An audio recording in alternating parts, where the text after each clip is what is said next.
In a dusty Texas auction hall, a starving black stallion with scars across his body was mocked as worthless, a creature everyone believed was finished.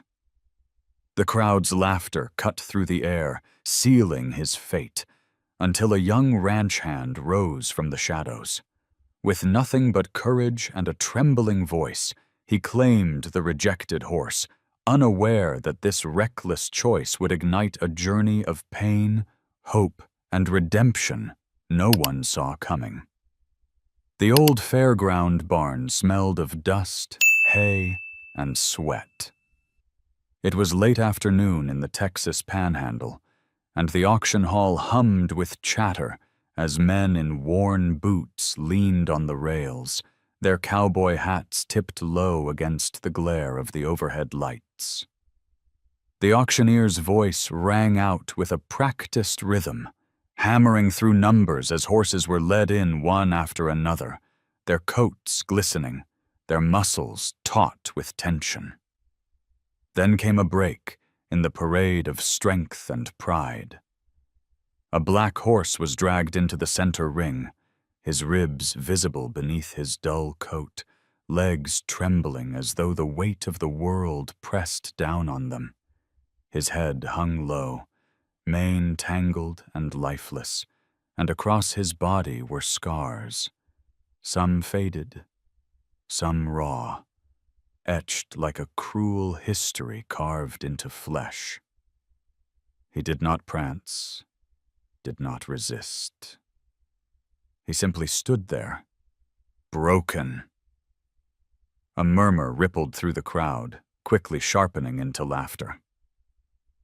"What's that sack of bones doing here?" one man shouted, earning a round of chuckles. "Not worth a dime," another added, spitting tobacco juice onto the straw. A woman in a crisp denim jacket wrinkled her nose and said loudly enough for half the hall to hear, "Looks like it's given up on life already."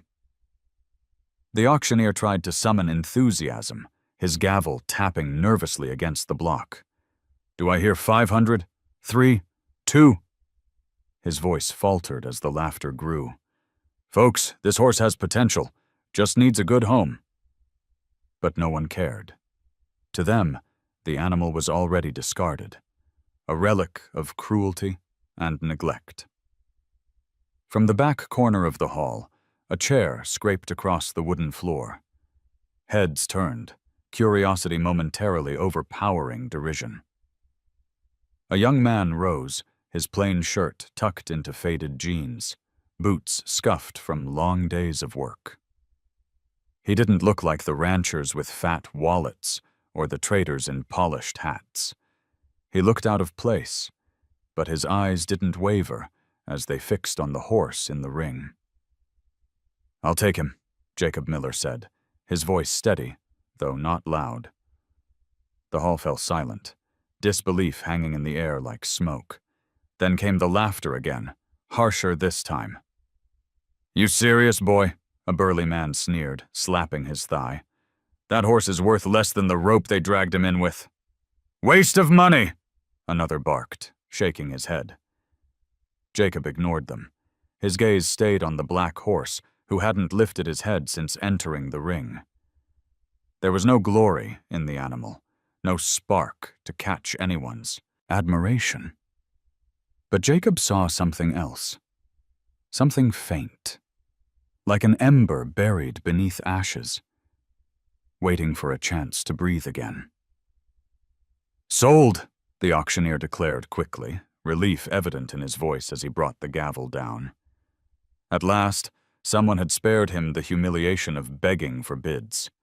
The crowd muttered as Jacob walked forward, pulling out a small wad of crumpled bills, the sum of his meager savings.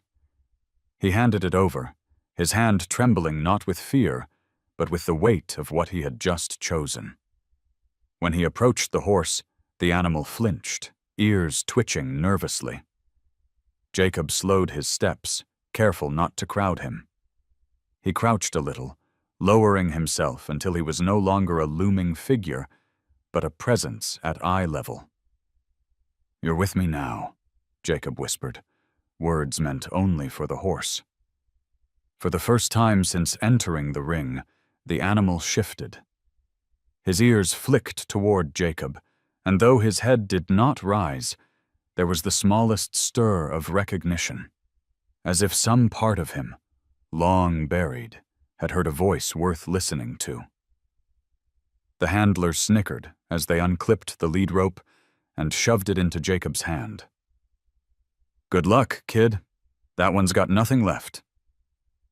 Jacob tightened his grip, steady but gentle, and led the black horse out of the ring. The murmurs followed him. Mockery, disbelief, even pity. But he didn't turn back. Outside, the late sun painted the sky with streaks of gold and crimson. Dust swirled around Jacob's boots as he paused at the edge of the lot, looking at the frail creature beside him. He reached out a tentative hand, and though the horse tensed, he did not pull away. "Shadow," Jacob said softly, as though naming him could weave a thread of connection between them. "That's what I'll call you. You've been living in darkness long enough. Maybe together we can find the light again." The horse gave no sign of understanding, but Jacob felt something stir inside him. A fragile seed of hope. Fragile, but alive. With one last glance at the auction hall, still echoing with laughter, he led Shadow into the fading light, toward a future neither of them yet understood. The receipt was thin as onion skin and trembled in Jacob's fingers, as if it might fly away with the next gust that swept dust across the lot. He folded it twice and slipped it into his wallet, where the last of his bills had been. The auctioneer had given him a half-hearted nod, as though tipping his hat to a boy walking into a storm with a paper umbrella.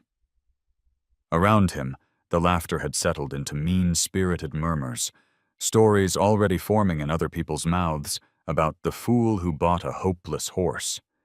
He found an old stock trailer for rent at the edge of the fairgrounds, a sun-bleached hulk with a squealing gait and a tire that complained like a bad hip.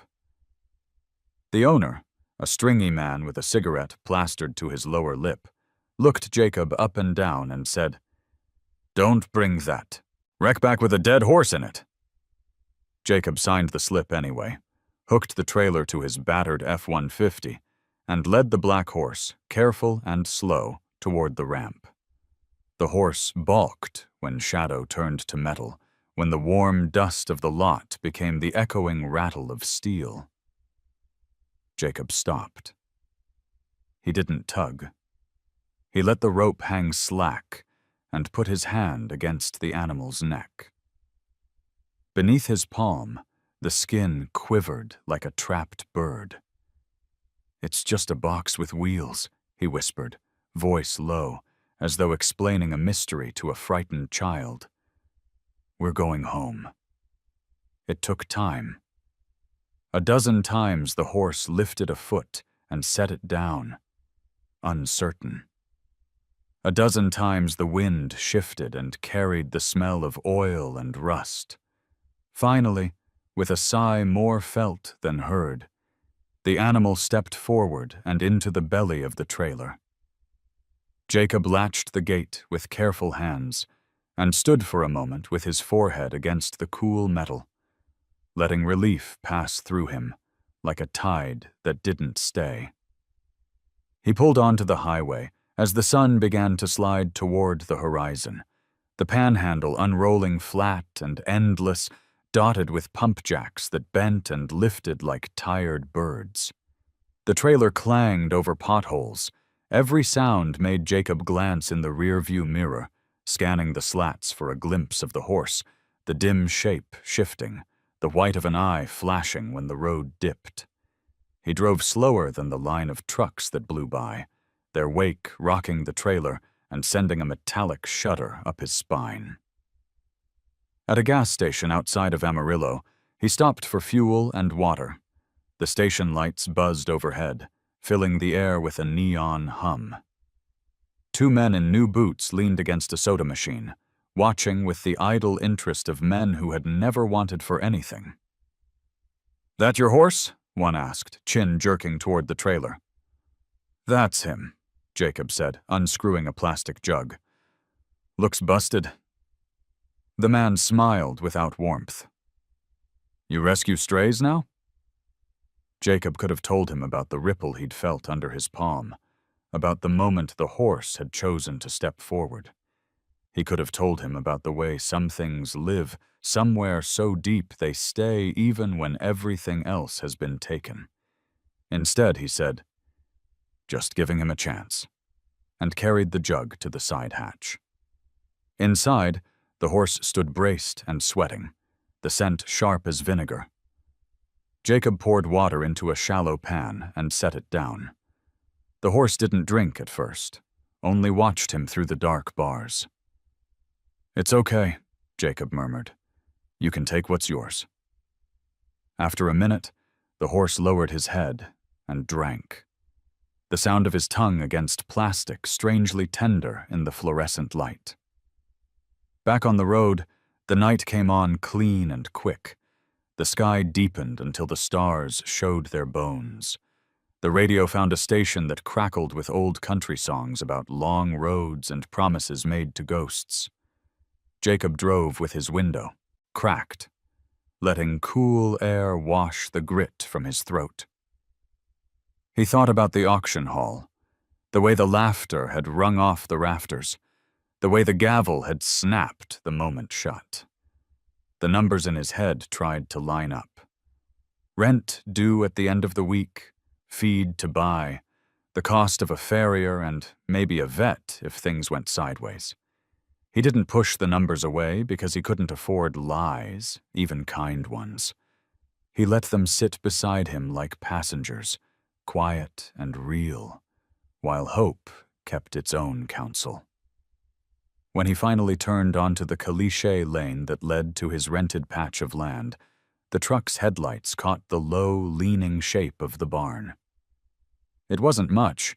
2 stalls, a tack room so small it could have been a closet, and a tin roof that sang when the wind got up. But the world smelled like prairie and mesquite, and the faint sweetness of hay, and the night was theirs alone. Unloading was harder than loading. The horse trembled at the edge of the ramp, nostrils flaring, ears flicking at the hollow echo of his own breath.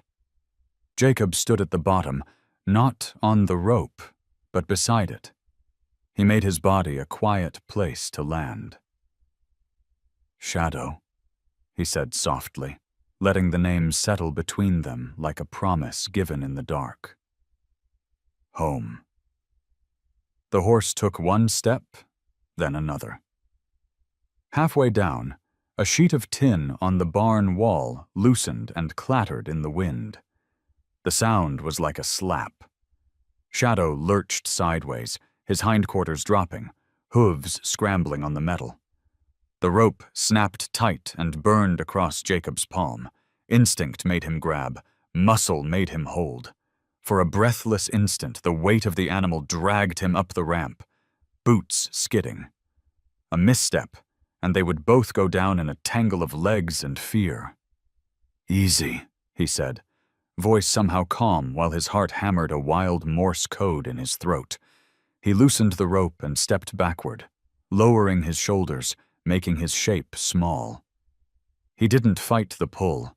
He let it drain through him, an anchor slipping slow to the bottom. Shadow froze, head high, eyes wide. Then, with a shudder that seemed to begin in the deepest part of him, the horse gathered himself and stepped down onto the dirt. When the gate swung shut behind them, the night exhaled. Jacob led Shadow into the left-hand stall, where clean straw rustled underfoot, and a bucket of water waited, cold and bright. He had spent the morning before the auction sweeping the floorboards and hammering at the sagging latch, as if some part of him had already known where the day would end. He slid the rope free and went still. The horse stood, trembling, easing, head dropping inch by inch toward the smell of water and hay. When he finally drank, Jacob leaned against the rough plank wall and let the ache in his arms bloom into a dull, honest throb. He checked the horse's legs by lantern light, moving slow, letting his fingers map the angles of bone, the warm ropes of tendon. Old scars shone silver in the yellow glow. A fresh scrape oozed where the trailer had kissed a hip. His palm found heat there and hovered, not touching, as if a breath could soothe. "We'll clean that," he said. "We'll take our time."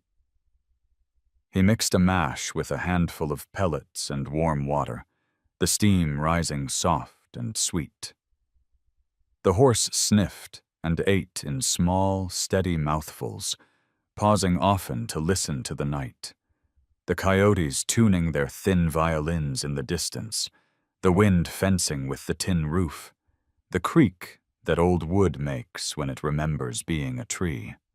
Jacob ate a sandwich standing up, the bread gone dry at the edges, and chased it with water from the tap that tasted of rust and sky.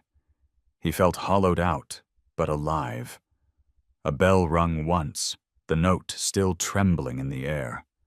When the chores were done, he dragged a milk crate into the stall and sat. He didn't try to touch the horse again. He just shared the space and his breath and the blue coin of the lantern flame between them.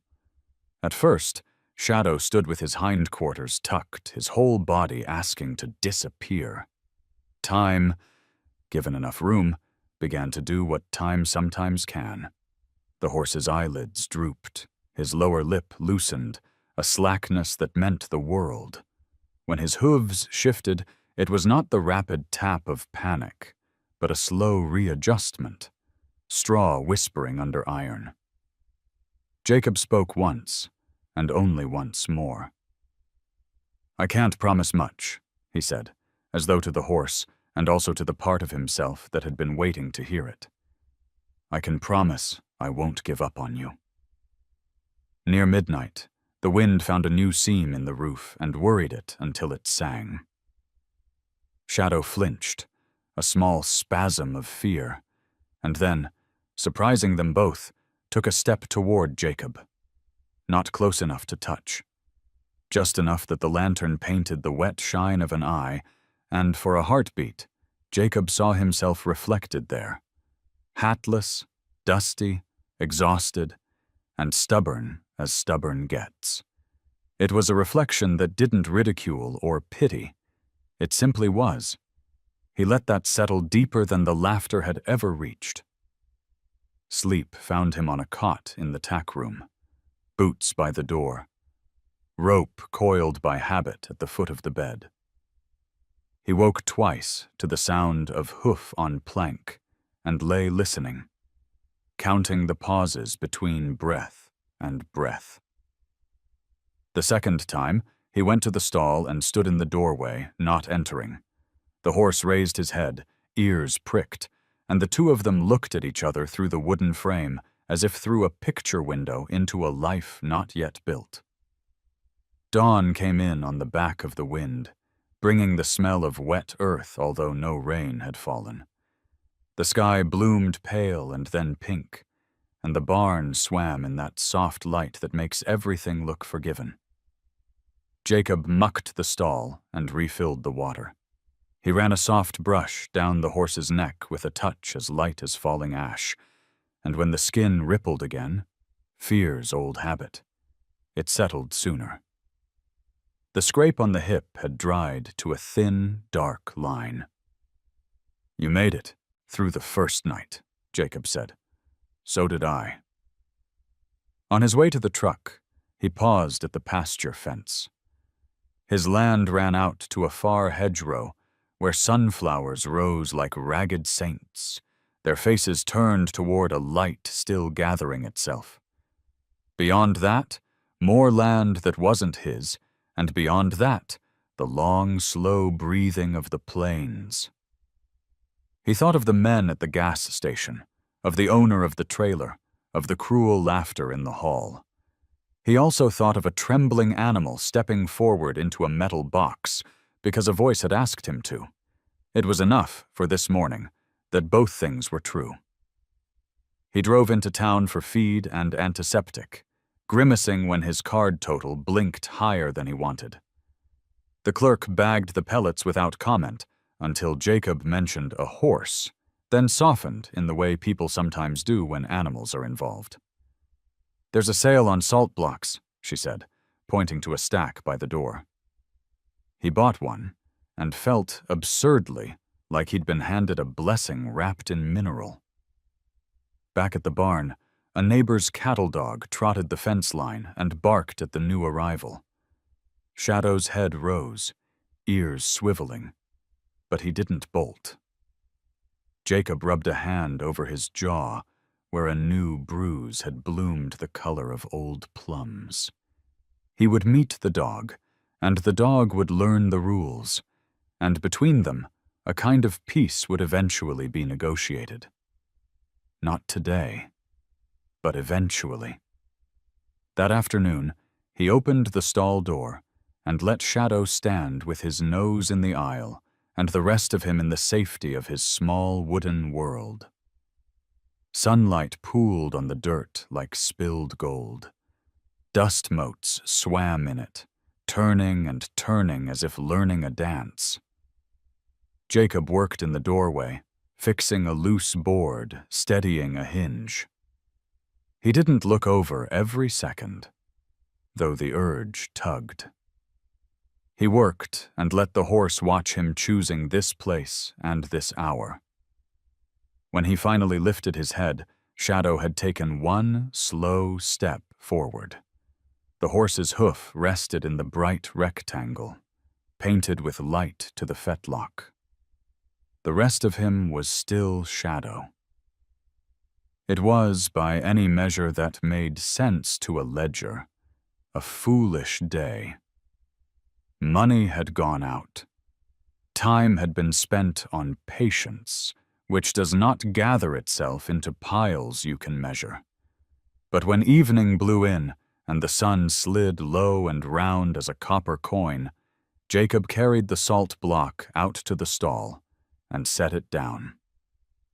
The horse sniffed, licked, then pressed his tongue to solid earth made edible. Jacob laughed under his breath, a sound as near to prayer as anything he knew. He blew out the lantern and stood in the doorway one last time, a silhouette cut against a sky that had turned the color of bruised peaches.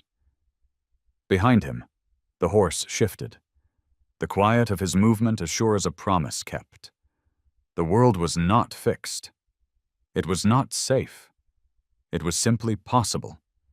And for the first time since the auction hall, Jacob felt the strange, buoyant certainty that possibility was worth betting everything on. The days that followed unfolded slowly, like pages of a book that resisted being turned. Jacob woke before the sun each morning, pulling on boots stiff with dust, and stepped into the barn where the smell of hay, wood, and fear still clung like smoke. Shadow was always waiting in the stall, his dark coat dulled to charcoal by neglect, ribs rising and falling under skin stretched too thin. He would stand frozen, ears pricked, eyes watchful, as if every dawn might bring another blow, another command shouted by some voice he had long ago stopped trusting. Jacob never rushed. He would stand outside the stall, leaning against the rough wood, sometimes with a book in hand, sometimes with nothing but his own silence. He spoke little, and when he did, his words came low and steady, the way rain patters on tin without anger. "Morning, Shadow," he'd say, or "We made it another day." Small phrases, not commands, never demanding more than the horse could give. The first week passed like this. Jacob on one side of the fence, Shadow on the other, a standoff drawn in air and patience. Feeding was the only negotiation. At first, Jacob would set the bucket down and step away, watching Shadow's nostrils flare at the smell of oats, eyes flicking warily from grain to man and back again. Minutes stretched long before the horse would lower his head to eat, chewing with tense jaws, ready to bolt even in the safety of 4 wooden walls. Jacob would remain still, a witness, but not a threat. Each meal was its own small test, and each time Shadow bent his head, Jacob felt a thread pulled taut between them, fragile as spider silk, but real. On the third night, Jacob brought his guitar from the tack room, its case scuffed and strings older than they should have been. Sitting on an upturned bucket, he played quietly, chords rough but gentle. The notes drifted through the barn, soft enough to mingle with the chirp of crickets. At first, Shadow paced, snorting, uneasy at the strange sound. But after a while, his steps slowed. His ears twitched toward the music, and his head lowered a fraction. Jacob didn't expect miracles. He only kept strumming, offering sound where silence had once been filled with shouting. When he finally set the guitar aside, the barn was calmer, the horses breathing deeper, as though some wall inside had eased a little. The following morning brought a test neither of them had asked for. A neighbor's boy rode past on a dirt bike, its engine howling like a beast. The roar shattered the stillness, and Shadow exploded, striking the stall with his hooves, eyes rolling white. Jacob leapt back, heart hammering, watching the animal slam against the wood as though trying to break free from invisible chains. He didn't shout. He didn't grab. He stood still, hands open, whispering again and again. "It's all right. It's all right." His voice was nearly drowned by the engine's scream, but somehow, when the noise faded into distance, Shadow stilled, sides heaving, sweat dampening his scarred coat. The moment left Jacob shaking, but he felt something shift. Shadow had survived the storm without breaking completely, and Jacob had not abandoned him to it. Emma Carter arrived that afternoon, her pickup crunching on the gravel, a stack of vet textbooks riding shotgun. She leaned against the barn door, watching Jacob scoop manure into a wheelbarrow. "So this is the miracle project," she said with a half-smile. "Doesn't look like much." Jacob wiped his brow with his sleeve. "He doesn't owe you a show." Emma tilted her head, studying the horse. "He doesn't look like he owes anyone anything, except maybe a grave digger." Her words were sharp, but there was curiosity under them, the kind that makes people linger even when they swear they don't care. Shadow pinned his ears, shifting uneasily under her gaze. Jacob stepped closer to the stall, positioning himself between Emma and the horse, though she hadn't moved a foot. "He's been through worse than your words," Jacob said quietly. "I just need to prove to him that it's over." Emma raised her hands in mock surrender. "Fine, you play saint, I'll play skeptic. But if you want him to survive, you'll need more than good intentions. Old wounds don't heal on kindness alone." That evening, Jacob sat outside the stall as the sun set in ribbons of orange and purple. The barn filled with the smell of warm straw and the faint sweetness of molasses feed. He watched Shadow shift his weight, ears flicking toward him, then away again. The distance between them was still wide, but Jacob felt the invisible line drawing taut, holding them in the same orbit. He spoke once, softly. "You don't have to believe me yet.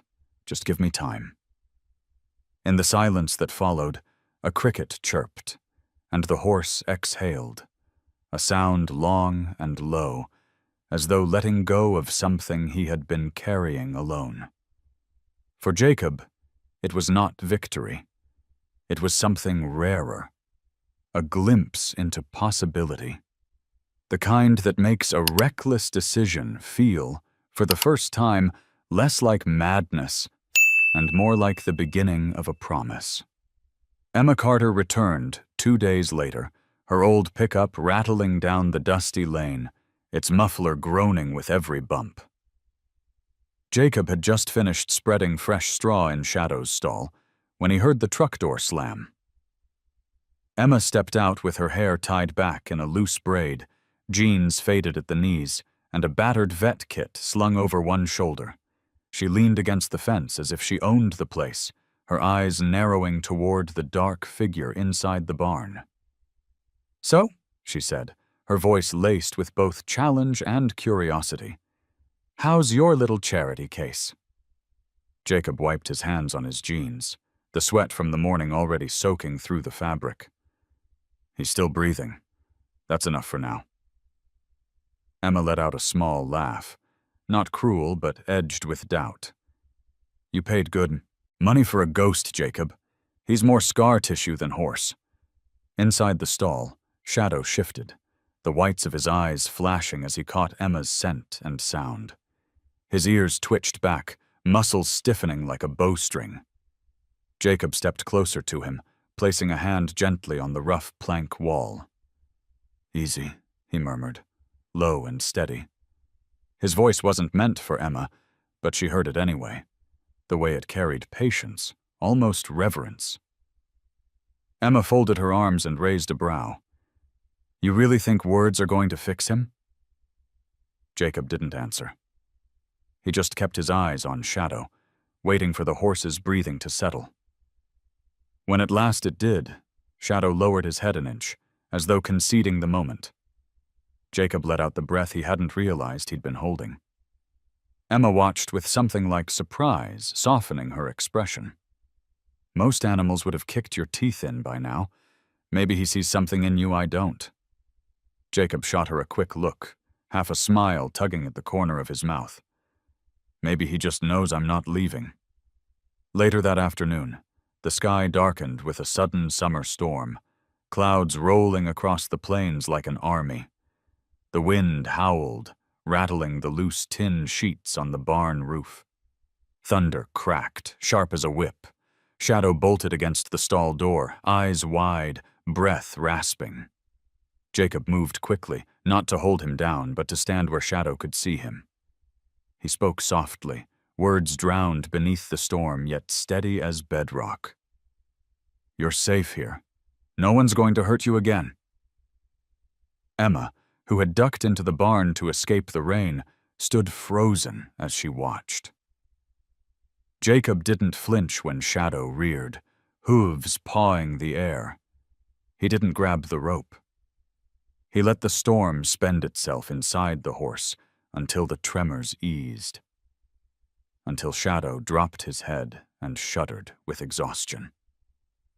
Only then did Jacob step closer, laying a hand gently against his damp neck. Shadow didn't pull away. The storm passed, leaving the air sharp with the smell of wet earth. Rain dripped from the roof, and the prairie stretched green and new under a silver sky. Emma finally broke the silence. "You're either the bravest man I've ever met, or the dumbest." Jacob smiled faintly. "Maybe both." Over the next few days, Emma began to linger longer each time she visited. At first she came with excuses, dropping off a bag of feed her uncle didn't need, bringing antiseptic ointment just in case. But gradually, it became clear she was drawn not just by duty, but by the quiet magnetism of what was happening in that stall. She saw Jacob sitting for hours on the barn floor, reading aloud from a tattered novel. She saw Shadow take a hesitant step closer, ears flicking toward the sound of his voice. She saw patience woven into every movement, and something unspoken stirring between man and horse that looked like faith. One evening, Emma brought a stethoscope and asked if she could listen to Shadow's heartbeat. Jacob hesitated, but nodded. Shadow snorted as she approached, muscles coiling. But Jacob was there, whispering, his hand a steady weight against the animal's shoulder. Slowly, Emma pressed the cold metal against his side. The thrum of life echoed through the earpieces. Wild, quick, but strong. She looked up at Jacob, her voice quieter than she intended. "He wants to live." Jacob met her eyes, the lantern light catching the weariness in his face. "Then I'll make sure he gets to." From that night, Emma stopped calling Shadow a lost cause. She didn't say it outright, but Jacob noticed the difference. She asked about his feeding schedule, suggested stretches to loosen stiff joints, even offered to check his teeth when the time came. Where there had once been skepticism, there was now an ember of belief, glowing faintly, but real. Still, the path ahead was rough. Shadow continued to flinch at sudden noises, froze when a hand lifted too quickly, and trembled when the barn door creaked. Every scar was a reminder of battles lost before Jacob had known him. Yet for every step backward, there was a moment forward. A brushstroke along his neck that didn't send him spinning. A bucket set down without panic. A long breath exhaled in Jacob's presence. One night, under a sky salted with stars, Jacob sat outside the stall with Emma beside him. The barn was quiet, but for the sound of Shadow shifting in the straw. Emma leaned against the wall, arms wrapped around her knees. "Why him?" she asked finally. "Out of all the horses, why pick the one everyone else gave up on?" Jacob thought for a long moment, his gaze fixed on the silhouette of the black horse. "Because I know what it's like to be written off," he said. "And I know what it means when someone believes in you anyway." The words hung in the air, heavier than the night. Emma didn't press further. She only nodded, her eyes glistening faintly in the lantern glow. And in the stall, Shadow shifted closer to the sound of Jacob's voice, the straw crunching softly under his hooves, as if the walls around his heart had thinned just enough to let the light in. The air was heavy with heat that afternoon, the kind that made the prairie shimmer, as though the world itself were wavering. Jacob worked shirtless in the barn, repairing a warped board with a hammer and nails borrowed from a neighbor. Sweat streaked down his back, and each swing of the hammer sent vibrations humming through the stall walls. Shadow pinned his ears, eyes wide, the sound of metal striking wood slicing into him like a memory too sharp to bear. Jacob noticed the shift instantly, the way the horse stiffened, the twitch of muscles ready to flee, though there was nowhere to go. He lowered the hammer, letting silence return. "It's just noise," he whispered, setting the tool down gently. But the look in Shadow's eyes told a different story. The noise wasn't just noise to him. It was something he carried from another place, another life. That night, the truth came closer. A storm was building on the horizon, thunderheads towering like mountains against the blood-red sunset. Jacob fed Shadow early, making sure the stall was secure, buckets full, straw thick. Emma stopped by just before the rain hit, her truck lights cutting across the gravel lane. She stepped inside, brushing damp hair from her forehead. "Storm's coming fast," she said. The first crack of thunder split the sky before Jacob could answer. Shadow reared in panic, hooves striking the stall boards, a wild whinny tearing from his throat.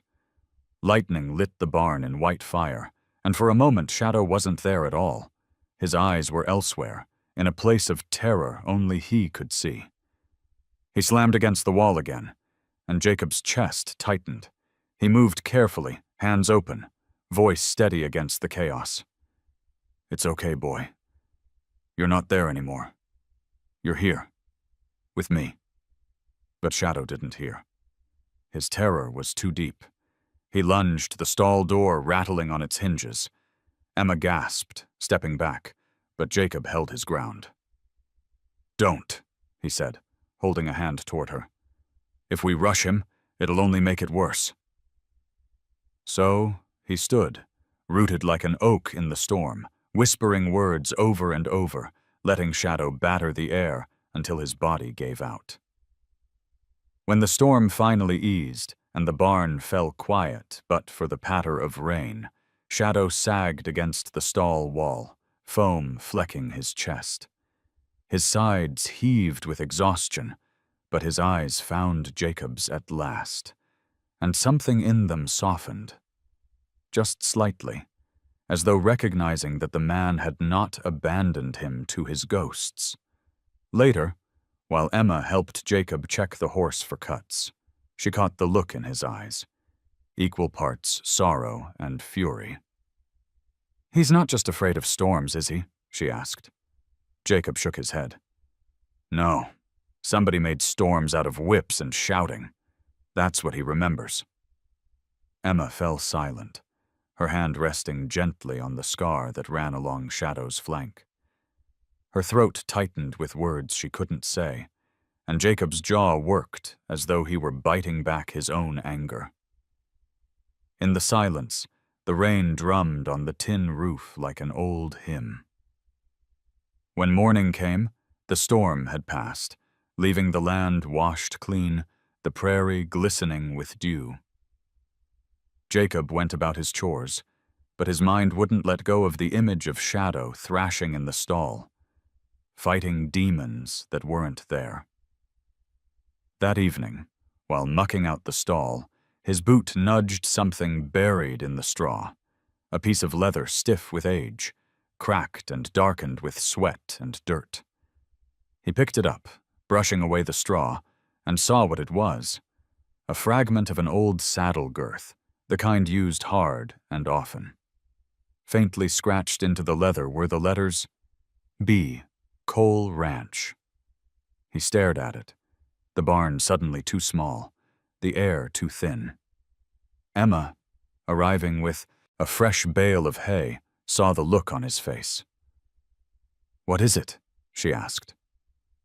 Jacob held it up, the letters catching the fading light. "This belonged to whoever broke him," he said. His voice was low, but it carried weight, like a stone dropped into a well with no bottom. Emma frowned. "Cole Ranch, that's across the state line, isn't it? Up in Oklahoma?" Jacob nodded slowly. He had heard stories of men who drove their horses until the life drained out of them, chasing victories that never came. His stomach twisted, imagining Shadow among them, pushed beyond his limits until something inside him shattered. He looked back at the horse, who stood quietly now, watching him with those dark, unreadable eyes. "I need to know," Jacob murmured. "If I'm going to help him heal, I need to know what was done to him." Emma's brows drew together. "Jacob, that place has a reputation. You can't just walk in there asking questions. They'll laugh you out, or worse." "I don't care if they laugh," Jacob said, his voice hardening. "I just need the truth. For him." That night, he couldn't sleep. He sat on the cot in the tack room, staring at the piece of leather on the table as the lantern flame trembled. Outside, coyotes yipped at the edge of the pasture, their voices sharp against the wide silence. Jacob's mind replayed every flinch, every shudder, every scar traced under his fingers. He thought of the storm, of Shadow thrashing in a prison of memory. And he knew. He could not fight ghosts without facing where they had come from. When dawn broke, painting the world in fragile gold, Jacob stood at the stall.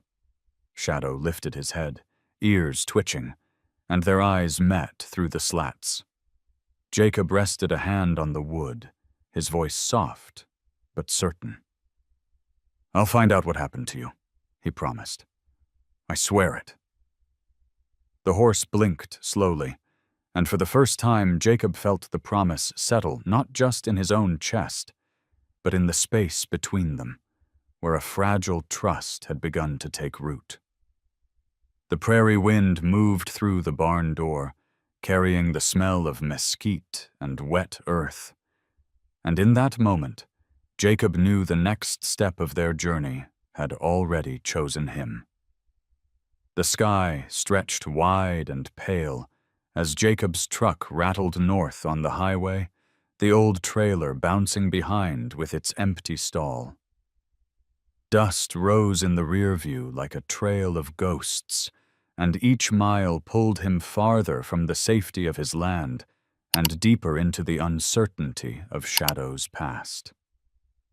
Emma sat in the passenger seat, her boots propped on the dashboard, arms folded tight as if holding herself against what lay ahead. She hadn't wanted to come at first, but when Jacob told her he was going anyway, she threw her bag into the cab without another word. For the first hour, neither spoke. The silence hummed with the engine's steady growl, with the rattle of loose tools under the seat. Only when the Oklahoma line loomed ahead did Emma finally break it. "You know they're not going to welcome you," she said, her voice low. "Cole Ranch doesn't like questions." Jacob's hands tightened on the wheel. "I'm not going for them. I'm going for him." Emma studied his profile, jaw set, eyes fixed forward, every line of him carved by determination. She sighed, shaking her head. Stubborn fool. Yet beneath the words, there was a trace of reluctant admiration. By the time they reached the ranch, the sun was a hard coin in the sky. The land itself looked tired, fences sagging, fields worn thin by too many hooves, barns leaning like old men who'd given up standing straight. Rust stained the metal gates, and the air smelled of manure baked in the heat. A dog barked once and fell silent, its chain rattling against a stake. Jacob parked near the porch of the main house. The building was 2 stories of peeling paint and broken screens, its porch swing hanging by a single chain. A man stepped out as they approached, wiping his hands on a rag that was no cleaner than his jeans. He was broad-shouldered, but hollow-eyed, with skin weathered by sun and years of hard whiskey. "What do you want?" His voice was a bark, sharp and impatient. "Mr. Cole?" Jacob asked, though he already knew. The man's eyes narrowed. "Benjamin Cole. Who's asking?" "My name's Jacob Miller," Jacob said, keeping his tone level. "I bought a horse at auction. Black stallion. Scarred, thin. Had a piece of tack marked with your ranch." Cole's gaze flickered, just for an instant before settling into a scowl. "That one. Should have been put down. You wasted your money." Emma bristled, but Jacob held her back with a glance. "Why?" he pressed. Cole shrugged, as if the answer weighed nothing. "He wasn't strong enough. Couldn't handle the training. We don't keep losers here." His words dropped like stones in dirt, without shame or apology.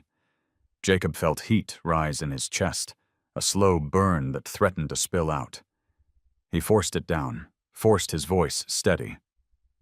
"What kind of training?" Cole's eyes hardened. "Endurance runs, long miles, hard pace. Some horses are built for it, some aren't. He wasn't." He spat to the side, as though dismissing not just the memory of Shadow, but the question itself. "Why do you care, anyway?" "Because he's mine now," Jacob said quietly. "And he deserves more than being thrown away." For a moment, the 2 men stared at each other, silence thick between them. Then Cole gave a short, bitter laugh. "You think you're different? That your soft hands and soft words will change him? You'll see. Some things stay broken." Emma stepped forward, anger sparking in her voice. "Or maybe some things only break because of men like you." Cole's face darkened, but Jacob placed a hand on her arm and pulled her gently back. "We're done here," he said, turning toward the truck. But before he reached the steps, Cole's voice stopped him. "You want to know why I didn't put him down? Because I thought maybe some fool would come along and take him off my hands. Guess I was right." Jacob froze. His fists clenched, but he didn't turn around. He walked to the truck in silence, each step heavier than the last. Emma followed, her face flushed with fury, her hands shaking. The drive back was quieter than the drive in. The road stretched endless, the horizon trembling in the heat. Emma finally spoke, her voice thick. "I don't know how you didn't hit him." Jacob's knuckles whitened on the wheel. "Because that wouldn't help Shadow, and that's all that matters." They drove on, the land rolling out beneath the tires. At a crossroads, Jacob pulled over, the truck idling, and stared out across a pasture where wild sunflowers bent in the wind. His chest rose and fell, breath ragged, as the weight of Cole's words pressed down. Emma watched him, saw the storm building in his eyes. "You don't have to carry his cruelty," she whispered. Jacob shook his head slowly. "No, but I have to undo it. Every lash, every mile, every moment he was pushed past breaking, I have to replace it. One day at a time." The wind rattled the truck, and far off a hawk circled against the blazing sky. Jacob put the truck back in gear, his voice steady now, though his heart still ached. "He's not what Cole said he is. He's more. I'll prove it, to him, to Shadow, maybe even to myself." The miles back to Texas passed beneath them, not lighter, but with a new resolve carved into every turn of the wheels. Shadow's past had a name now, a face, and a cruelty that could not be erased. But as Jacob drove toward home, he clung to one truth stronger than any scar. The horse was no longer Cole's. He was his. And that meant the story wasn't over. It was only beginning. The ranch road was quiet when Jacob's truck pulled back into the yard. The sun had gone down behind the mesquite trees, and the horizon still burned with the last traces of red. Dust clung to the tires and to the cuffs of Jacob's jeans as he climbed out, shoulders tight, jaw set. Emma followed slower, her boots crunching on the gravel, eyes searching his face for words that refused to come. Shadow's head appeared above the stall door, ears pricked at the sound of the truck, nostrils flaring as if he could smell the miles Jacob had carried with him. His coat caught the lantern light, scars glinting like silver lines across the darkness of his body. When Jacob stepped close, Shadow's ears twitched, wary but waiting. Jacob leaned against the stall rail, breathing hard as though he had run every mile himself. He stared at the horse, his voice barely audible. "I know where you came from now." The words tasted of iron, as bitter as the memory of Cole's laugh. He reached a hand over the wood, open, not demanding. Shadow shifted, his hooves rustling against straw, but he didn't retreat. For the first time, he leaned his head closer, muzzle brushing Jacob's palm. Jacob's throat tightened. "You'll never go through that again," he whispered. "Not while I have breath." His fingers traced the ridge of a scar beneath the rough mane, each mark a story he would never fully know but would carry all the same. Shadow let out a low sigh, warm air spilling across Jacob's skin, and in that breath there was something like trust. Fragile, but real. Emma stood in the doorway, arms folded, eyes glistening in the lantern glow. She wanted to speak, to tell Jacob she admired him, that she feared for him, that she didn't understand how he could bear the weight of someone else's cruelty on his own shoulders.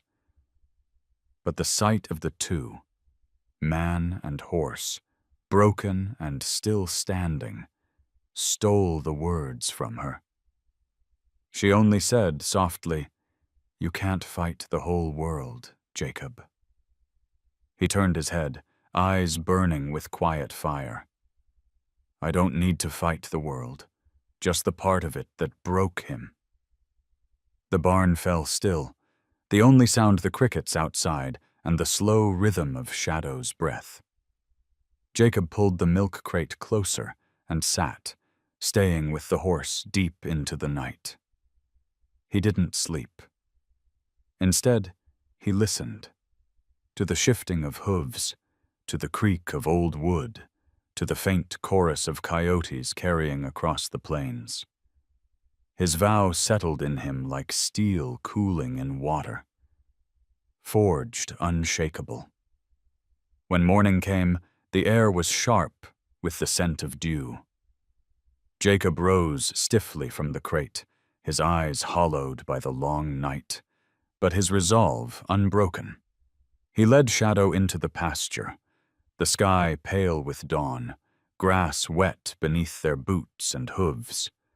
The horse hesitated at the threshold, eyes flicking to the wide-open space as if it were a trap. Jacob didn't push. He stood beside him, hand resting lightly against the lead rope. "Take your time," Jacob said, voice calm. "The world's yours now, not his." Shadow sniffed the air, the prairie wind moving through his mane, lifting the black strands like smoke. After a long moment, he took a step forward, then another. Jacob's chest ached, as though every inch was a victory carved into bone. When Shadow finally set all four hooves on the grass, the sun broke over the horizon, turning his coat to a sheen of dark fire. Emma, standing by the fence, felt her breath catch. "He's different today," she whispered. Jacob nodded slowly. "Because now he knows. His past isn't a secret anymore. It has a name, and it doesn't own him." They spent the rest of the morning in the pasture, Shadow exploring cautiously, ears swiveling at every rustle, every distant bird call. Jacob walked beside him without forcing direction, letting the horse choose his own pace. At times, Shadow froze, trembling at a sound only he seemed to hear, but Jacob stayed steady, his presence an anchor. Step by step, the distance between fear and freedom narrowed. That night, as Jacob brushed Shadow in the quiet barn, the horse leaned into the touch for the first time. His eyelids drooped, his body slackening under the steady rhythm of bristles against his coat. Jacob's heart swelled, the moment as monumental as any triumph he had ever imagined. He bent his head, whispering into the dark. "You're not a shadow anymore. You're a promise." The lantern flickered, casting long shapes against the stall walls, and the vow Jacob had spoken hours earlier lingered in the air. Outside, the stars pricked the velvet sky, watching in silence as a man and a horse, both scarred, began to build a bond strong enough to bear the weight of the past and still step into the light.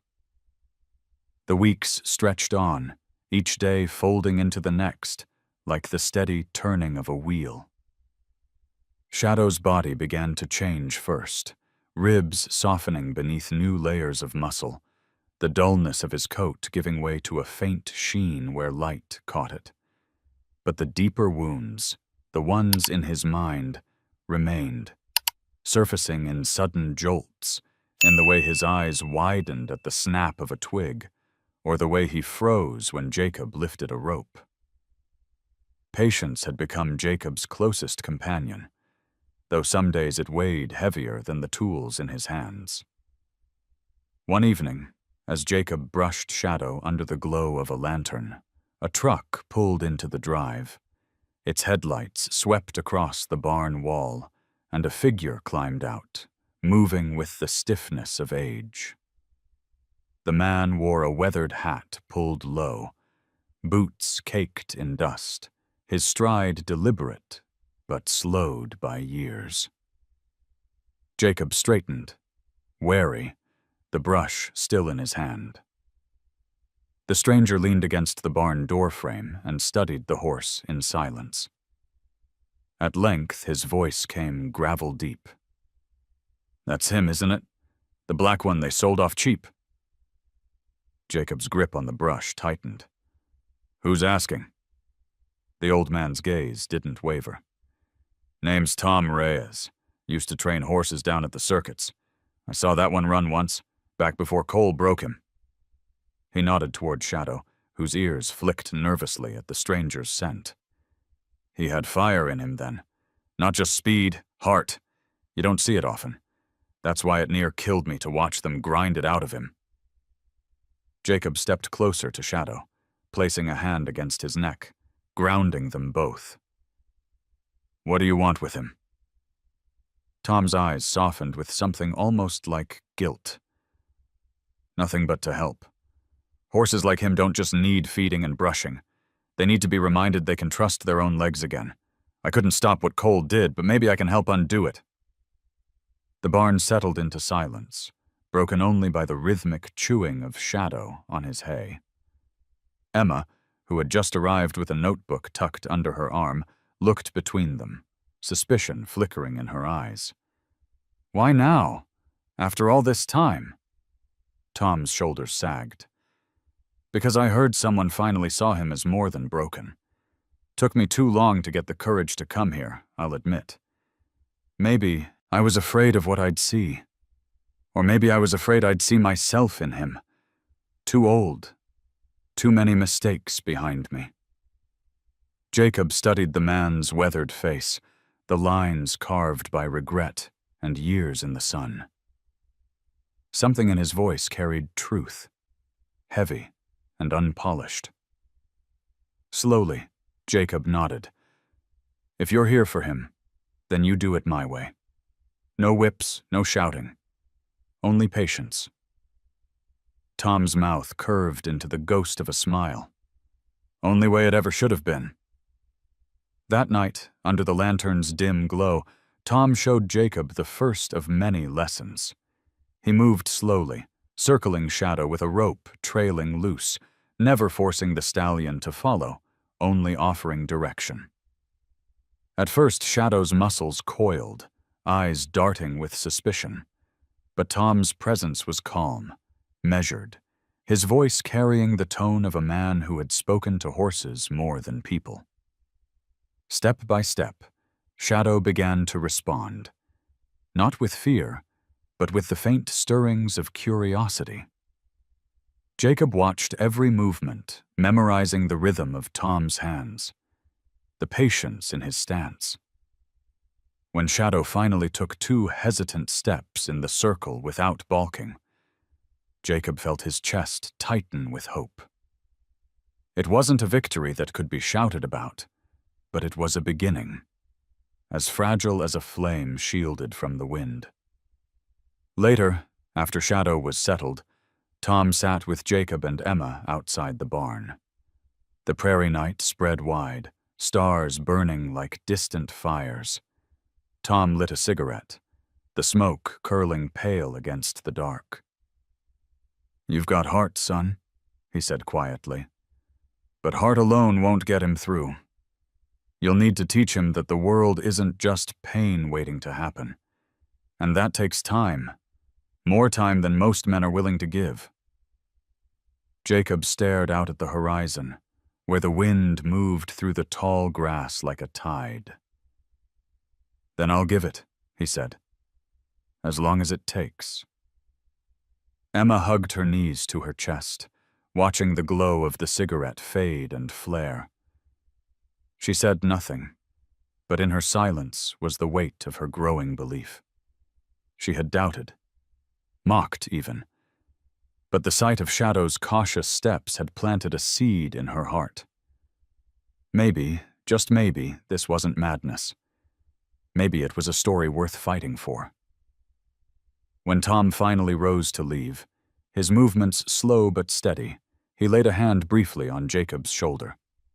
"Don't lose yourself in saving him," he murmured. "But don't give up either. He's got more left in him than Cole ever knew." The old truck rattled down the lane, its taillights dwindling into the night.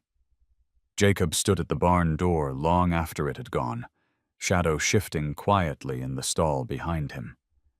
He felt the vow he had made days before deepen, rooting itself not just in his heart, but in the soil of this place, watered now by the guidance of someone who had once failed to protect, but had returned to make amends.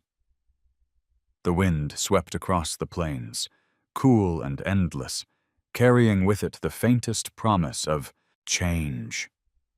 And in that promise, Jacob found himself ready to begin again.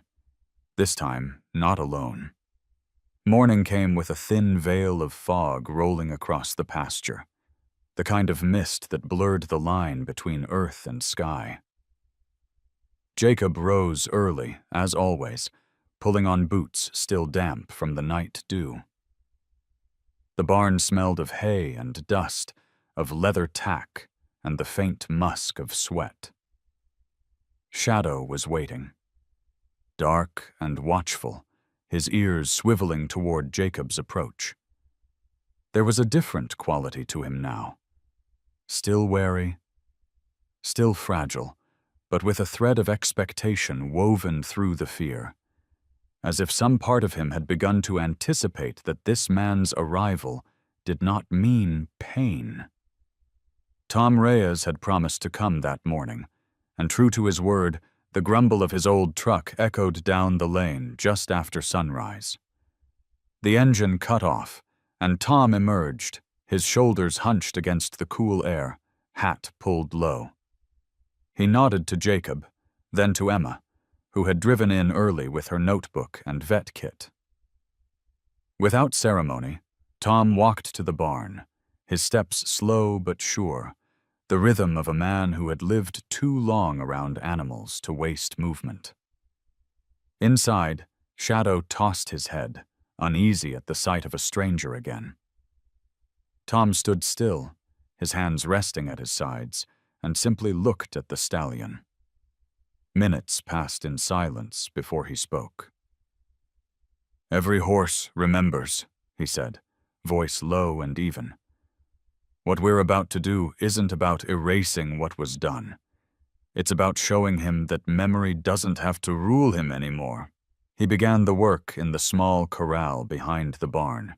Jacob led Shadow out with the halter, his heart pounding each time the stallion balked.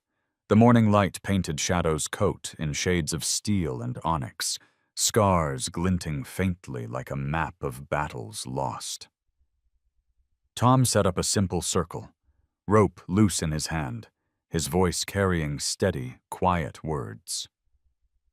At first, Shadow jerked, eyes wide, hooves striking the dirt with sharp, anxious thuds. Jacob's grip tightened, instinct urging him to hold, but Tom's voice cut through. "Let him find the circle. Don't drag him. Invite him." Jacob loosened the rope, and for a long moment Shadow froze. Then, with a trembling step, he moved forward, snorting hard, the sound like thunder in his chest. His muscles rippled with tension, but his feet found the dirt again, this time in rhythm. Jacob's throat tightened, emotion rising unbidden at the sight of those first hesitant strides. The work continued, measured in inches rather than miles. Shadow would step, then stop, his eyes darting, memories clawing at him. Tom nodded each time. That's enough. Let him breathe. You can't rush a heart back into trust. So they paused often, Jacob's hand stroking Shadow's neck, murmuring nonsense words meant more for reassurance than meaning. Slowly, the stallion's trembling eased. By the end of the morning, he had walked 3 full circles without breaking. It was nothing to the outside world, but to Jacob, it was everything. Emma leaned on the fence, scribbling notes she didn't need to take, her lips pressed tight against a smile she didn't want to admit. She had thought Jacob's determination was stubbornness bordering on foolishness, but watching Shadow's cautious steps stirred something in her. "He's listening to you," she said softly when Jacob came over to rest. "I didn't think he could." Jacob wiped sweat from his brow, dust streaking his skin. "He's choosing to," he corrected. "That's the difference." The days that followed were much the same. Slow circles, patient pauses, quiet voices. There were setbacks, too. One afternoon, a hawk cried overhead, sharp and sudden, and Shadow bolted so violently Jacob was thrown to the ground, dust filling his mouth and lungs. He scrambled up, rope burning across his palms, his heart hammering. For a terrifying moment, Shadow's eyes were wild again, the whites flashing as if ghosts had seized him. But Jacob didn't yell. He didn't chase. He stood still, chest heaving, and spoke as he always did. "You're safe. You're here. I won't let it happen again." Minutes dragged into eternity before Shadow's head lowered, his muscles easing enough for him to stand still. Jacob approached slowly, each step deliberate until he could touch the trembling neck once more. He pressed his forehead to the horse's mane, breathing in the smell of sweat and earth. "We'll try again tomorrow," he whispered. Tom's eyes, watching from the fence, were heavy but approving. "Every stumble is part of the walk," he said. "Don't fear the setbacks. Fear giving up." By the end of that week, something undeniable had shifted. Shadow no longer shied from Jacob's presence as he once had. When Jacob entered the barn, the horse's ears flicked forward rather than back, and sometimes, just sometimes, his head would tilt as though greeting a familiar friend. The sound of Jacob's voice no longer carried the weight of threat, but the promise of calm. One evening, as the sky turned gold and the cicadas sang their chorus, Jacob brought out a brush. He moved slowly, giving Shadow every chance to turn away. At first, the stallion stiffened, hooves stamping once in protest. But Jacob's strokes were gentle, rhythmic, as soft as falling rain. Minutes passed, and then Shadow sighed. A long, low breath that released something heavy from deep within him. His head lowered, his eyes half closed, and for the first time he leaned into the brush, accepting the touch. Jacob's eyes blurred, his throat closing with a mix of relief and wonder. He whispered, voice thick with emotion, "That's it. That's all I ask. Trust me this much, and I'll carry the rest." In that barn filled with shadows and fading light, a man and a horse stood together, both scarred, both wary of the world, yet inch by inch, learning to walk again. What began with trembling steps was becoming something more, a fragile partnership, born of patience, pain, and a hope that neither dared to name aloud, but both had begun to feel. The Texas summer had settled heavy over the land, pressing down with heat so thick the horizon shimmered as if the world were bending. By late afternoon, Storm clouds began to gather, bruising the sky with dark swells that rolled in from the west. Jacob had been working Shadow steadily for weeks, slow circles in the corral, quiet brushing in the barn, patient hours spent side by side, until the horse no longer bolted at every sound. Progress came in inches, but it was there, stitched into each small surrender Shadow gave him. On that particular evening, the air was restless, carrying the metallic taste of rain not yet fallen. Emma had come by to help check Shadow's hooves, crouching low while Jacob steadied the halter. The stallion shifted, but allowed her touch. His weight balanced nervously but without panic.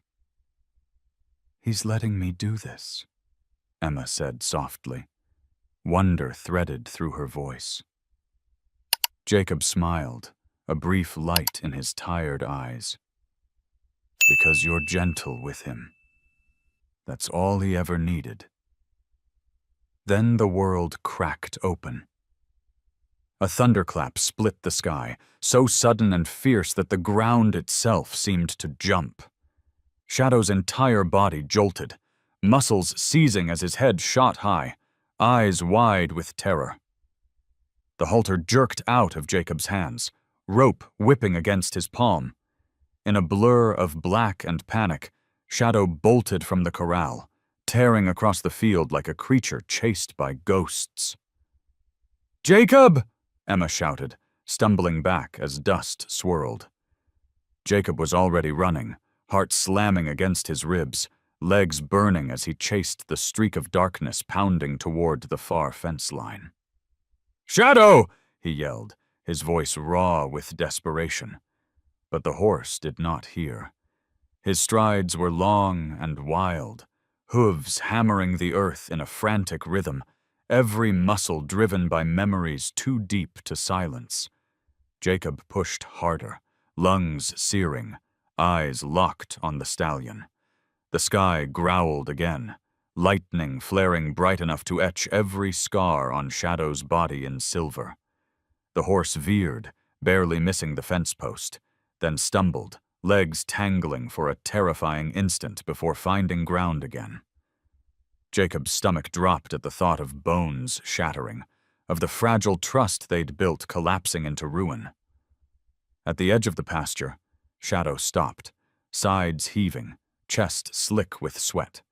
He stood trembling, head high, as if fighting an invisible enemy only he could see. Jacob slowed his steps, refusing to approach with force. His chest ached, breath ragged, but his voice came steady, low, cutting through the storm like a lantern in the dark. "It's all right, boy. You're safe. Nobody's here but me." The stallion's ears flicked, catching the sound of the voice he had come to know. His eyes rolled, wild and white. But then they found Jacob. A long moment stretched, between them, broken only by the rain's first drops pattering against dry earth. Jacob held his ground, hands open, heart in his throat. "Shadow," he whispered again, his voice soft as prayer. Slowly, the horse's breathing eased. His hooves pawed the dirt once, twice, then stilled. He lowered his head a fraction, the whites of his eyes fading as recognition replaced terror. Jacob stepped closer, 1 foot at a time, until he was near enough to rest his hand against the damp neck. Shadow trembled beneath his touch, but he did not pull away. Jacob leaned his forehead against the horse's mane, closing his eyes as relief surged through him. "You came back," he breathed, his words nearly lost in the thunder's roll. "You came back to me." Behind them, Emma watched with her arms wrapped around herself, tears pricking her eyes. She had doubted so much, but seeing the way Shadow had chosen Jacob in that moment, she felt something inside her shift. It wasn't just training or stubbornness. It was trust, hard-won, fragile, but real. By the time the storm broke fully, they were back in the barn. Rain hammered the tin roof, echoing like drums, but Shadow no longer thrashed against the sound. He stood close to Jacob, ears twitching, his body tense but anchored by the presence beside him. Jacob brushed him down, slow strokes that steadied them both, his own shirt clinging wet to his back. Emma brought towels and ointment, her hands trembling as she tended a small cut Shadow had gotten in his panic. When at last the storm passed and the night settled into a calm hush, Jacob sat on the hay bale outside the stall. His body ached, his throat was raw, but his eyes held a glimmer that hadn't been there before. "He didn't run from me," he said quietly. "Not all the way. He let me bring him back." Emma sat beside him, her shoulder brushing his. She didn't speak at first, only listened to the quiet rhythm of rain dripping from the eaves. Then, softly, she said, "Maybe he's not the only one learning to come back from storms." Shadow shifted in his stall, lowering his head into the straw with a weary sigh. Jacob watched him, the vow he had spoken nights ago settling deeper into his bones. Each storm revealed another piece of the past, but it also showed something stronger. The choice to trust again, to stand rather than fall. The barn smelled of rain and hay, the lantern casting its small, steady glow. And in that fragile light, Jacob knew the bond between them had been tested and tempered, like steel hammered in fire. Both man and horse bore scars, but both had chosen not to break. That choice, more than any victory, was what made the long road ahead worth walking. The days after the storm felt different, as though the air itself had shifted. Shadow was calmer, more willing to step toward Jacob instead of away. When Jacob entered the barn, the stallion lifted his head, ears flicking forward, no longer braced for pain. The trust was still delicate, but it existed now, a living thread between them. Each morning, Jacob brushed him down with slow, deliberate strokes, and Shadow leaned into the touch just enough to make Jacob's chest tighten with quiet pride. Tom returned often, his presence steady as the sunrise. He showed Jacob new exercises, gentle groundwork that encouraged Shadow to move in patterns without fear. Some days it worked, and Shadow's strides grew fluid and sure. Other days he froze, body rigid with old panic. Tom never pushed, only nodded and said, "That's where the scar is. You have to work around it, not through it." Emma watched, recording everything in her notebook, though her eyes often lingered on Jacob with an expression she never quite admitted to. It was on one such evening, when the heat of the day had cooled and the barn was filled with the golden haze of twilight, that Tom finally spoke of Shadow's past. Jacob had been pressing him for answers, but the old trainer always turned the conversation away. This time, Tom stood leaning on the fence, his face shadowed, watching Shadow circle with halting steps. "You want the truth?" Tom asked, his voice quiet.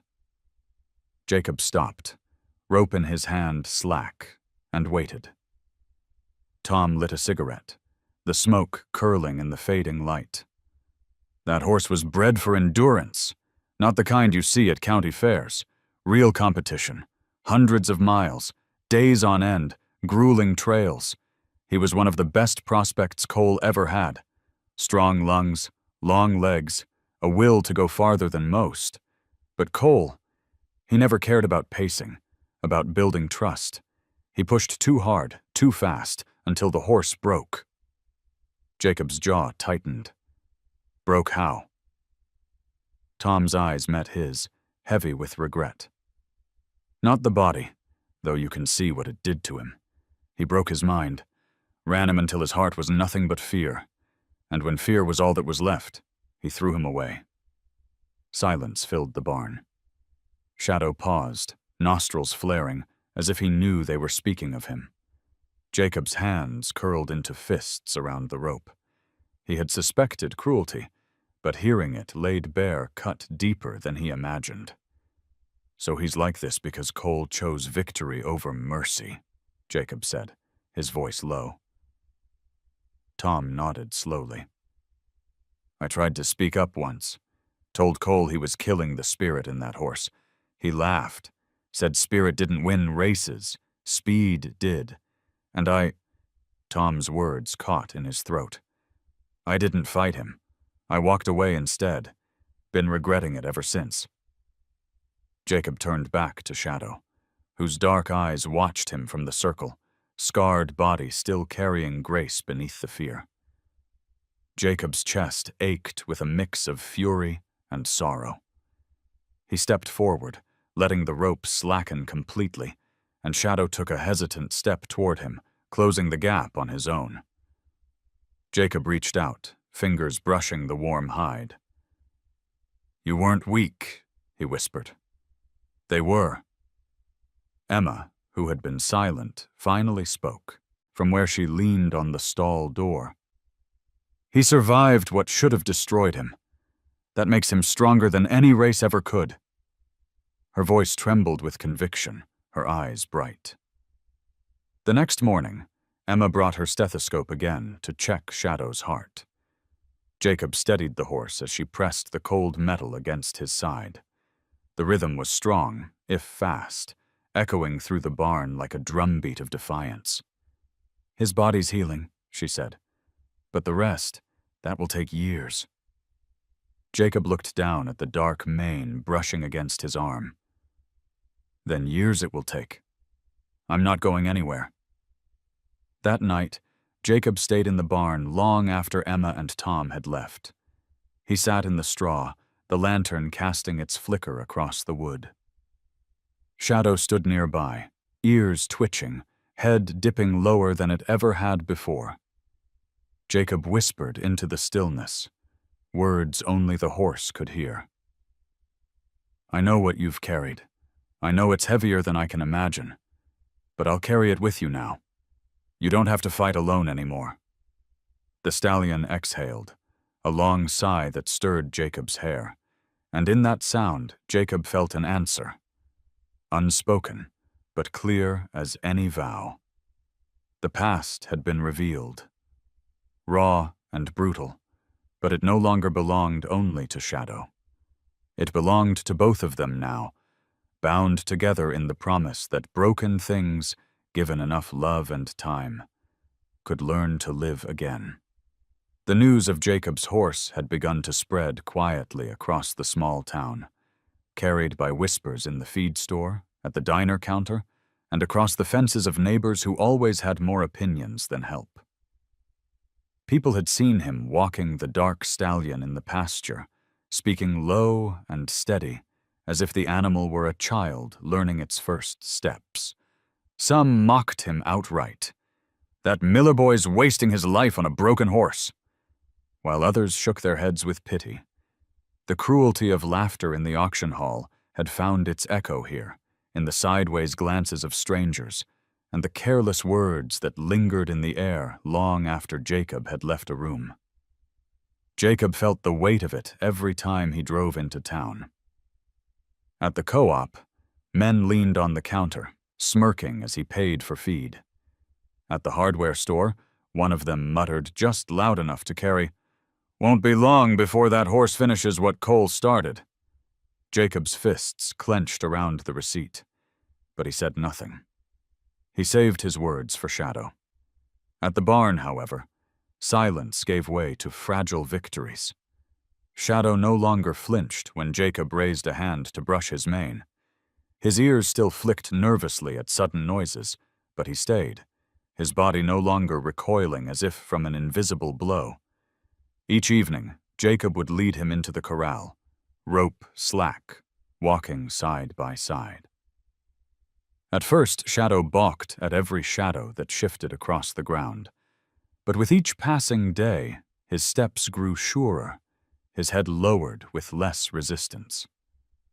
Trust was not a straight road, but it was a road they were traveling together. Emma noticed the change, too.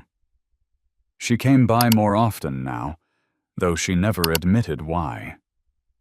Sometimes she brought salve for Shadow's scars, or checked his teeth, her hands firm but gentle. Other times she simply stood by the fence, watching Jacob work, a faint smile tugging at her lips despite the skepticism she still carried. One evening, as the sun bled into the horizon, she closed her notebook and said, "You know, he looks at you different now, like he's waiting for your cue." Jacob glanced at her, then at the stallion nudging the grass near his boots. "He's waiting to see if I'll give up. Everyone else did. I won't." The hardest moments came unannounced. A slammed truck door from down the road sent Shadow into a wild spin one afternoon, nearly tearing the rope from Jacob's hands. Another time, a child's kite snapping in the wind made the horse rear, striking the air with hooves meant for flight. Each time, Jacob steadied himself, speaking calm, patient words until Shadow's panic drained. But each setback left Jacob raw, his body bruised, his heart heavy with doubt. One night, after Shadow had finally settled, Jacob slumped against the stall door, sweat and dust clinging to his shirt. Emma found him there, head bowed, hands trembling. She crouched beside him, her voice softer than he had ever heard it. "You can't keep pouring yourself empty for him. You'll burn out." Jacob lifted his eyes, weary but resolute. "Then let me burn. He deserves that much." The words silenced her, left her staring at the man she had once called foolish and now could not help but admire. In his exhaustion, in his stubborn fire, she saw the same thing she had glimpsed in Shadow. The will to keep fighting even when the world had given up. A week later, the town's laughter turned sharper. At the diner, a man leaned across the table to Jacob, his tone mocking. "Heard you're trying to make a champion out of a cull. Hate to break it to you, son, but scars don't heal into wings." The room chuckled, and Jacob stood slowly, tossing his money on the counter. He didn't argue. He only said, "Sometimes scars make you stronger than wings ever could." That evening, he returned to the barn with a storm in his chest. He led Shadow into the pasture, the grass glowing under the fading sun. Without thinking, he dropped the rope, letting it trail in the dirt. For a heartbeat, panic flashed in Shadow's eyes, freedom feeling too much like abandonment. But then Jacob spoke, firm and certain. "You don't need a rope to tell you who you are. You're free, Shadow. You always were." The stallion froze, then shifted, muscles taut as if weighing the choice. Slowly, cautiously, he stepped forward on his own. One step, then another. The rope lay forgotten, and Jacob walked beside him, not leading, not forcing, only sharing the space. Emma watched from the fence, breath caught in her throat. In that quiet moment, the ridicule of the town fell away. There was no laughter, no mockery, only a man and a horse learning to trust without chains. For Jacob, it was proof that belief, even when tested by scorn, had power greater than cruelty. For Shadow, it was the first taste of freedom that did not come with pain. As dusk deepened, Jacob rested his hand against the stallion's neck. his voice low but fierce. Let them doubt. Let them laugh. They don't know what we know. You're not broken. You're becoming. The prairie wind moved through the grass, carrying away the last echoes of the town's judgment. In the barn behind them, the lantern burned steady, a beacon against the night. And in the field, beneath the wide Texas sky, Jacob's vow was tested and proven once more. Faith, when it is all you have, can still be enough. The sun was still low when Jacob loaded Shadow into the trailer, his movements careful, his voice steady with reassurance. The stallion hesitated at the ramp, nostrils flaring at the echo of metal, but then he stepped forward, hooves clanging softly against the floor. Jacob shut the gate and stood for a long moment, hand pressed against the trailer wall, before climbing into the truck. Today was not like the others. Today he was taking Shadow to the place where ghosts might rise. An old racetrack, long forgotten, its grandstands empty, its dirt ring claimed by weeds and silence. Emma rode with him, her notebook tucked into her lap, though she didn't write a word. Tom followed in his pickup, dust trailing behind them in the early light. Nobody spoke much during the drive, the weight of what they were about to attempt settling over them like the gray clouds that sometimes pressed low over the plains. Shadow shifted in the trailer, the thump of hooves sounding every few miles, but mostly he was quiet, waiting. When they reached the track, it was as Jacob had imagined. The wooden grandstands leaned tiredly, paint peeled and bleached by years of sun. The dirt oval was uneven, overgrown at the edges with stubborn grass and thistles. A broken gate creaked in the breeze, and the silence was heavy, the kind that seemed to remember voices once loud but long gone. Jacob parked near the rail, climbing out slowly, scanning the place with unease. This was where horses had been driven to prove themselves. This was where Shadow's kind had been pushed too far. He lowered the ramp and spoke softly as Shadow appeared in the dim trailer light. Easy, boy. This isn't what it was.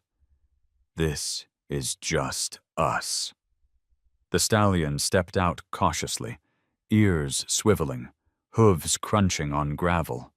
His head lifted high, eyes wide at the sight of the oval stretching before him. Jacob's heart pounded. Every scar on the horse's body seemed to flare with memory, every tremor a reminder of how far they'd come just to stand here.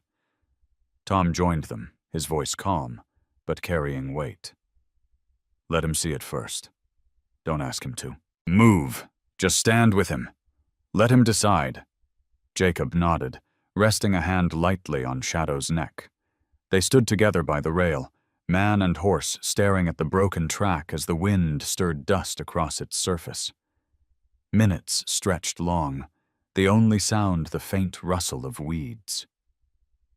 At last, Jacob clicked his tongue softly and stepped forward. The rope hung loose between them. Shadow followed, hesitant at first, then with more certainty. They reached the edge of the track, its dirt dry and uneven, and Jacob paused, turning to face him. This isn't about winning, he whispered. It's about proving you're free. He led Shadow onto the oval. The stallion's hooves sank slightly into the soft dirt, his body tense. But Jacob's presence steadied him, and they began to walk, one slow lap around the track. The grandstands loomed above, empty, their silence louder than any crowd. Halfway through, Shadow snorted sharply, his head tossing as a memory surged too close. Jacob tightened his grip, not with force, but with faith. I'm here, he said firmly. Nothing's chasing you now. The second lap was easier. Shadow's stride grew longer, his ears pricking forward rather than back. Dust rose with each step, catching the light like gold. Emma watched from the rail, her chest tightening as she realized what she was seeing. Not a horse being controlled, but a horse reclaiming something he had lost. By the third lap, Shadow moved with a grace Jacob had only glimpsed before. His neck arched, muscles rolling beneath his scarred coat, eyes bright with something fierce and alive. Jacob jogged beside him, breath ragged but heart soaring. For the first time, it didn't feel like dragging the past behind them. It felt like outrunning it. When they finally stopped, Shadow stood in the middle of the oval, chest heaving, nostrils flaring. But his eyes were calm, steady, fixed on Jacob. Jacob reached out, resting his forehead against the stallion's, sweat and dust mixing between them. "You did it," he murmured, voice thick. "We did it." Tom wiped at his eyes when he thought no one was looking. Emma didn't bother to hide hers. She clapped a hand over her mouth, watching as the broken horse she had once called a ghost now stood proud under the wide Texas sky. The three of them led Shadow back toward the trailer as the morning sun climbed higher, light spilling across the track that had once been a place of torment. It was different now. The grandstands were still empty, the dirt still scarred. But for Shadow, it had become something else. A place of redemption, where steps once filled with fear had turned into strides of freedom. Jacob looked back once before loading him, the track stretching behind like a path they had conquered together. "This is only the beginning," he whispered to himself, to Shadow, to the land that had witnessed it all. And in his chest, he felt a certainty deeper than doubt. Whatever storms or trials still waited ahead, the bond they had forged was strong enough to face them. The morning of the test dawned clear, the sky a wide canvas of pale blue streaked with the faintest wisps of cloud. Jacob woke before the sun, his chest already tight, sleep having abandoned him long before the rooster crowed. Today was not the quiet practice of an abandoned track or the patient circles in the corral. Today, he was taking Shadow to a real racetrack, one still used on occasion, where the echo of crowds lingered in the boards and the earth still smelled of sweat and competition. It would be their hardest trial yet, the place where ghosts might rise again in full force. Emma arrived early, a thermos of coffee in her hand, her braid loose over her shoulder. She didn't speak as Jacob loaded the tack into the truck, her silence heavy with worry. Tom's old pickup rolled into the yard soon after, the man stepping out with that slow, deliberate gait that always seemed grounded no matter how much weight he carried. "You ready?" he asked, though his tone suggested he already knew the answer. Readiness had nothing to do with certainty. It was simply a matter of showing up. Shadow resisted the trailer at first, hooves striking the ramp with nervous energy. His eyes rolled white, breath loud, until Jacob placed a steady hand against his neck. "It's just us, boy. Nothing else matters." The stallion trembled, but then he stepped forward, climbing into the dim space as though trusting that Jacob's promise was enough. When the gate latched behind him, Jacob leaned against the trailer, his shoulders sagging, the reality of what they were about to do pressing down like the hot Texas sun. The drive to the track was quiet, each mile filled with anticipation. Emma finally broke the silence, her voice low. "What if it's too much? What if it undoes everything?" Jacob didn't take his eyes off the road. Then we start again. I'd rather fail with him beside me than never give him the chance. The track appeared on the horizon like a relic of another world. The stands were empty, but they loomed tall, rows of wood and steel, silent now, but echoing with the memory of cheers and shouts. The dirt ring stretched wide, raked but scarred from years of hooves tearing across it. Even in the stillness, it felt alive with old ghosts.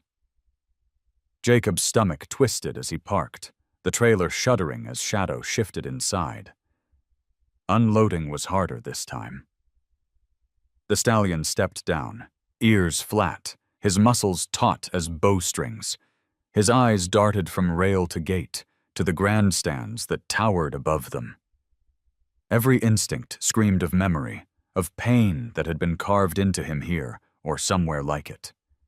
Jacob kept his voice low, his body calm. It's different now. No one's going to hurt you. Tom walked beside them as they reached the edge of the track. Let him take it in, he said quietly. Don't force his pace. Let him ride over the memory with his own steps. Jacob led Shadow forward, the rope slack in his hand. At the first clang of the starting bell, rung by a staff member testing the equipment, Shadow flinched violently, rearing halfway, muscles rippling with panic. For a moment, Jacob's heart plummeted. He saw it all unraveling, weeks of trust torn apart by one sharp sound. But he didn't yank on the rope, didn't shout. He held steady, voice firm. Easy, Shadow. It's not the same. You're safe. You're with me. The stallion's breathing was wild, his hooves pawing at the ground. Jacob stepped closer, pressing his hand against the black neck, feeling the thunder of a heart that wanted to flee. Slowly, Shadow's muscles eased, his body dropping back to the dirt. His head remained high, but his eyes began to focus again. Not on the ghosts, but on the man standing beside him. Let's try, Jacob whispered. He began walking, and after a long pause, Shadow followed, tense but moving. One step became 2, then 3, until they were circling the track together. The silence of the empty stands pressed down, but with each stride, Shadow's body loosened. His ears flicked forward, and his gait smoothed into something close to pride. Dust rose behind them, golden in the morning sun. Halfway through the second lap, Jacob let go of the rope. He jogged beside the stallion, breath quick, heart pounding with both fear and exhilaration. Shadow did not bolt. He did not stop. He continued forward, hooves striking the dirt with rhythm, muscles flowing like a river freed from a dam. His head lifted higher, eyes shining with something that looked like defiance. Emma stood at the rail, her hands over her mouth, tears streaming down her cheeks. Tom leaned on the fence, his lined face breaking into a rare, quiet smile. By the end of the third lap, Shadow was no longer the broken animal Jacob had led from the auction hall. He was strong, alive, moving with the kind of grace that silenced every voice that had ever called him worthless. Jacob ran his hand along the stallion's neck as they slowed, breathless, dust clinging to his skin. "You did it," he murmured, tears stinging his own eyes. "You faced it, and you won." Shadow snorted, ears pricked, chest heaving with pride. For Jacob, it was not just a victory for the horse, but for everything he believed. That broken things could be mended, that scars could mark not just suffering, but survival. As they left the track, the sun high above them, Jacob glanced back once. The stands were still empty, the silence still heavy. But he knew the truth. They had filled that space with something greater than cheers, an unshakable bond, a promise kept in the face of doubt. And that truth was louder than any crowd could ever be. The weeks that followed their trial at the racetrack seemed to move differently, as if time itself had softened around them. Jacob rose every morning to the sound of Shadow's low nicker in the stall, not the frantic cries of panic he had once heard, but the quiet greeting of an animal that had begun to believe in the rhythm of care. The barn smelled of clean straw and linseed oil, of leather newly conditioned, and a horse whose body had grown sleek with health. Where once there had been ribs like iron bars under his skin, there was now muscle rippling with strength.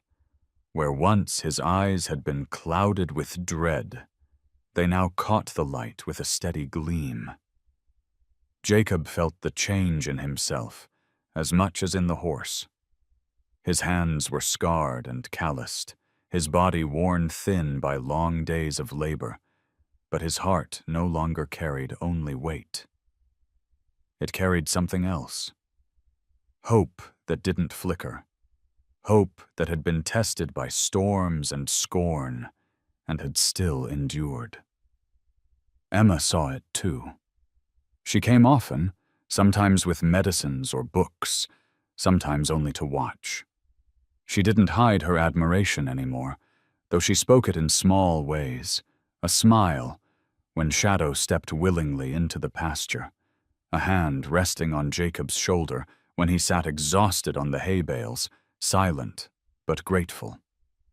Word of Shadow's transformation spread beyond the town. People who had once laughed now stopped by the ranch gate, peering in with curiosity. Children leaned on the fence, wide-eyed as they watched the black stallion trot with a grace no one thought possible. Even some of the men who had mocked Jacob at the feed store now nodded respectfully, their pride quieting in the face of something undeniable. "Maybe that Miller boy wasn't so crazy after all," they muttered among themselves. An invitation came one afternoon, delivered by a local schoolteacher. She asked if Jacob would bring Shadow to a community event to speak about resilience and compassion. At first, Jacob hesitated. He had never sought attention, never cared for the spotlight.